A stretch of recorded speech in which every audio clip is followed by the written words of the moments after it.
हाय बंधुरा आमी रूपम आज के खूब व्यस्त शिड्यूलेर मধ্যে ভিডিওটা বানাচ্ছি আগে কিন্তু রেড বাটনটা আর লাইক থামস আপ বাটনটা আগে প্রেস করতে হবে।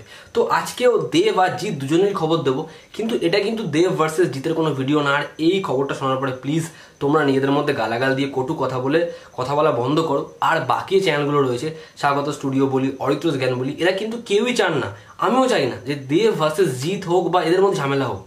এনারাও যেটা সত্যি সেটাই বলেন, হয়তো কখনো কথাগুলো যেগুলো বাস্তব হয় সেটাই হয়তো এরকম হয়। তো প্লিজ আমার কমেন্ট বক্সে লিখো না যে এরা এরকম বলে বা এরা নেগেটিভ কিছু বলে। এরা কেউই নেগেটিভ বলে না, এরা প্রত্যেকেই সত্যিটা বলার চেষ্টা করে এবং সেক্ষেত্রে আমিও সেটাই চেষ্টা করি।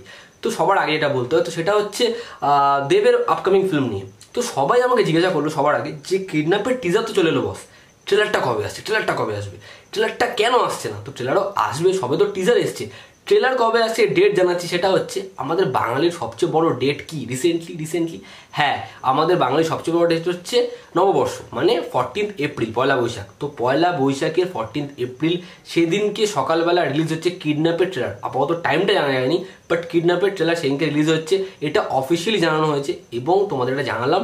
এবং কোথাও একটা গিয়ে কিডন্যাপ এবং শেষ থেকে শুরু এই দুটো ছবি যা বাজ আছে না, আমরা যতই পাসওয়ার্ড বলি বা অসুর বলি, এই ছবিগুলোকে যেন ছাপিয়ে গেছে, এদের যা বাজ যা ক্রেজ রয়েছে।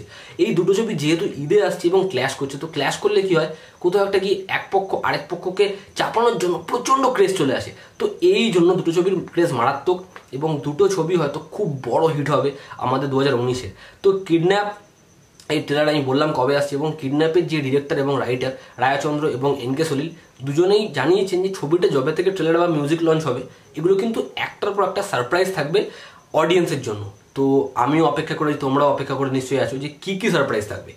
তো move on to next point. তো নেক্সট যে নিউজটা সেটা হচ্ছে জিতের ফিল্ম বাচ্চা শ্বশুর নিয়ে। জিৎ পক্ষরা জানে, মানে জিৎ ফ্যানরা জানিয়েছিল যে বাচ্চা শ্বশুর বক্স অফিসে কি হিট। আমি প্রিভিয়াস ভিডিওতে সেটা বলেছিলাম হিট কি ফ্লপ। তো আজকে একদম প্রুফ সমেত বলবো যে ফিল্মটা হিট কি ফ্লপ। তো ফিল্মটা হিট, অলরেডি ফিল্মটা হিট, কারণ ফিল্মের বাজেট আমরা অনেকেই বলেছে স্টার গল্প এরকম অনেক ধরনের চ্যানেল আছে যারা বলে এই ফিল্মটার বাজেট 4.5 কোটি, 5 কোটি, 6 কোটি। এই ফিল্মটার বাজেট 1.5 কোটি। এটা জিতের এই ছবিটার রাইটার পাভেল জানিয়েছে। এবং যখন একটা প্রোডাকশন কোম্পানির টিমের একজন মেম্বারই কথাটা বলবে, সে তার বানিয়ে বা কমিয়ে বলবে না, তার কি লাভ এতে?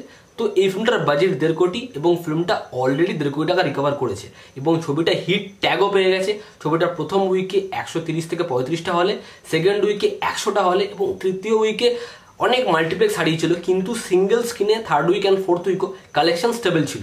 এর ফলে ফিল্মটা গ্রো করেছিল। এবং সবচেয়ে বড় কথা হচ্ছে রিসেন্ট এই ছবিটার আগে যেতে যে 4-5 বছরের ছবিগুলো ছিল, সবকটা ছবিরই বাজেট 4 কোটি টাকার ওপরে ছিল এবং সবকটা ছবি যা কালেকশন করেছিল তার থেকে গ্রেটার কালেকশন করেছিল জিতের বাচ্চা শ্বশুর।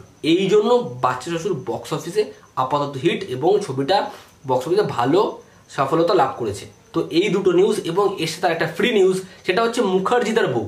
এই ছবিটা বক্স অফিসে এত সুন্দর নাইট শোজ হাউসফুল গেছে, যেটা লাইক আমাদের 2 বছর আগের প্রাক্তন যেরকমভাবে নাইট শোজ পুরো প্যাকড আপ ছিল, এটাও ঠিক মাল্টিপ্লেক্সে ঠিক একই রকম ওয়ার্ক করছে। মানে এটা কোথাও একটা কি হামির মতো বক্স অফিস কালেকশন করছে। তো এর ফলে সিনেমাটা এখনও নিজের যা বাজেট ছিল তা রিকভার করে নিয়েছে এবং এই ছবিটাও হিটের দিকে এগিয়ে অলরেডি গেছে। এবং ফিল্মটা যদি এই কালেকশনটা ধরে রাখতে পারে তাহলে ছবিটা সুপার হিটও হতে পারে, এইটুকুই দাবি করছে রিপোর্টাররা। এবং দেখা যাক ছবিটা কতদূর কি যায়। তো এই নিউজগুলো ভালো লাগলে লাইক, শেয়ার, সাবস্ক্রাইব অবশ্যই করতে হবে আর রেড বাটনটা এক্ষুনি ট্যাপ করতে হবে। আবার দেখা হচ্ছে পরের ভিডিওতে। খুব ভালো থেকো, টেক কেয়ার।